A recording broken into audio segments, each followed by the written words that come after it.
जय श्री राम साथियों, आइए आज के वीडियो में जानेंगे बाबर काल से प्राण प्रतिष्ठान तक अयोध्या में राम जन्मभूमि पर स्थापित होने वाले रामलला की 4 मूर्तियों की कहानी को।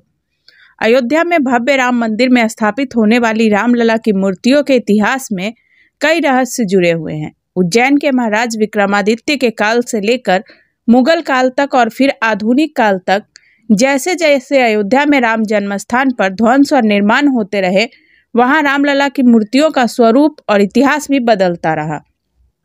आपको जानकर हैरानी होगी कि अयोध्या में इस बार बन रही नई मूर्ति रामलला की 4थी मूर्ति है जो वहां स्थापित हो रही है। आर्यावर्त जम्बूद्वीपे हिंद यानी भारतवर्ष की भूमि पर एक और निर्णायक कालखंड पूरा हो चुका है। भारतीय इतिहास का एक अहम चैप्टर शुरू होने वाला है। आखिरकार करीब 500 साल बाद अयोध्या में भगवान राम के भव्य मंदिर की प्राण प्रतिष्ठा हो रही है। 22 जनवरी 2024 की तारीख भारतीय इतिहास की सबसे अहम चंद तारीखों में शामिल होने जा रही है, जिसके लिए लाखों करोड़ों हिंदू महीनों, सालों या दशकों से नहीं बल्कि सदियों से इसका इंतजार कर रहे थे। भगवान राम का भव्य मंदिर बनकर तैयार हो गया है।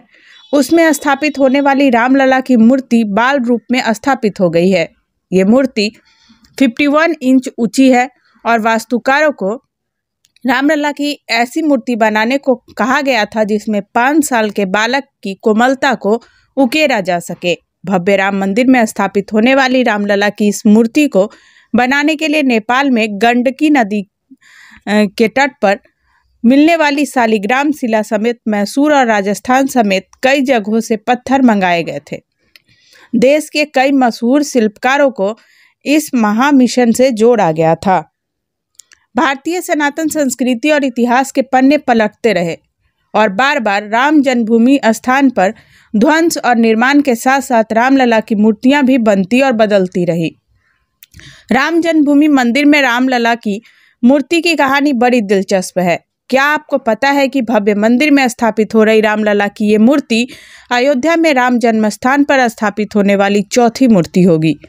आप जरूर जानना चाहेंगे कि रामलला की बाकी की 3 मूर्तियों की हिस्ट्री और मिस्ट्री क्या है। हम आपको बताएंगे महाराज विक्रमादित्य से लेकर बाबर काल और तब से लेकर अब तक यानी 22 जनवरी 2024 की प्राण प्रतिष्ठा में स्थापित होने वाली रामलला की इन 4 पवित्र मूर्तियों की कहानी को। बात मान्यताओं से शुरू करते हैं। यह ऐतिहासिक मान्यता है कि प्राचीन काल में कभी अयोध्या नगरी का पुनरुद्धार उज्जैन के नरेश महाराजा विक्रमादित्य ने कराया था। उन्होंने ही राम जन्मभूमि पर भव्य मंदिर बनवाया था। 16वीं सदी की शुरुआत में मुगलों ने जब अयोध्या पर आक्रमण किया तब राम जन्मभूमि के उस प्राचीन मंदिर में प्रभु श्री राम का जो विग्रह यानी मूर्ति स्थापित थी, मौजूदा समय में वो अयोध्या में ही स्वर्ग द्वार मोहल्ले में स्थित महाराष्ट्रियन परंपरा के काले राम मंदिर में आज भी विराजमान है। मान्यता है कि मुगल आक्रमण के समय तत्कालीन पुजारी ने इस विग्रह को अपमान से बचाने के लिए सरयू नदी में प्रवाहित कर दिया था, जो 220 साल तक सरयू की धारा में सुरक्षित रही और 18वीं शताब्दी में एक पुजारी के आए देव स्वप्न के बाद फिर ये प्रकट हुआ।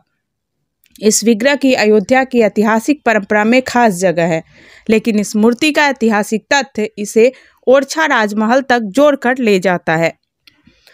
अब ऐतिहासिक तथ्यों पर आते हैं। करीब 500 साल पहले यानी साल 15 अयोध्या में राम जन्मभूमि पर मंदिर तोड़कर मस्जिद बनाई तो उस वक्त तक वहां महाराज विक्रमादित्य द्वारा स्थापित राम मूर्ति थी। ये मूर्ति तब टीकमगढ़ के ओरछा राजमहल में चली गई। मुगल आक्रमण से बचने के लिए ओरछा की महारानी ने अयोध्या आकर ये मूर्ति वहां से ले जाकर अपने महल में रखवा दी। तब से मान्यता है कि ओरछा में राम राजा का राज आज भी है। वहां के राम राजा धनुर्धर राम नहीं बल्कि रामलला है। आज भी ओरछा के मंदिर में रामलला को मध्य प्रदेश पुलिस सुबह शाम सलामी देती है।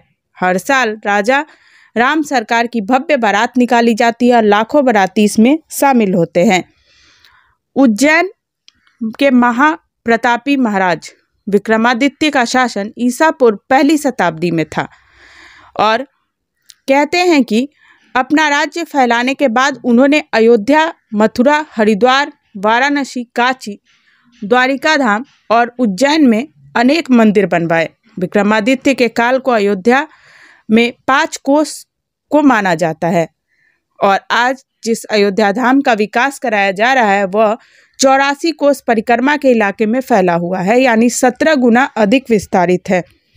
चीनी यात्री हेनसा 7वीं सदी में अयोध्या आया। उसके अनुसार यहाँ 20 बौद्ध मंदिर थे और 3,000 भिक्षु रहते थे। यह नगरी सप्तपुरियों में से एक है।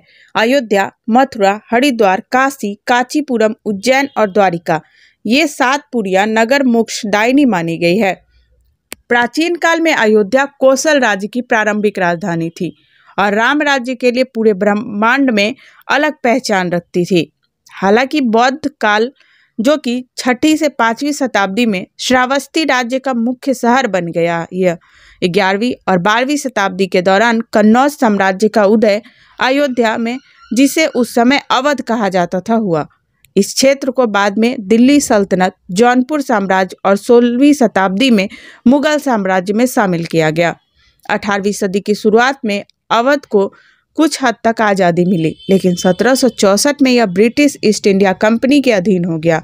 1856 में इसे अंग्रेजों ने अपने कब्जे में ले लिया और फिर उत्तर पश्चिमी प्रांत और बाद में आगरा और अवध के संयुक्त प्रांत बनाने के लिए 1877 में अवध को आगरा प्रेसिडेंसी के साथ जोड़ दिया गया। अब अयोध्या फैजाबाद जिले का हिस्सा है और उत्तर प्रदेश राज्य में स्थित है। यह शहर पवित्र सरयू नदी के तट पर बसा हुआ है और आज ये शहर कुल 120.8 किलोमीटर वर्ग क्षेत्र में फैला हुआ है। उम्मीद करते हैं आपको ये जानकारी अच्छी लगी होगी। कमेंट बॉक्स में जय श्री राम जरूर लिखिएगा। धन्यवाद।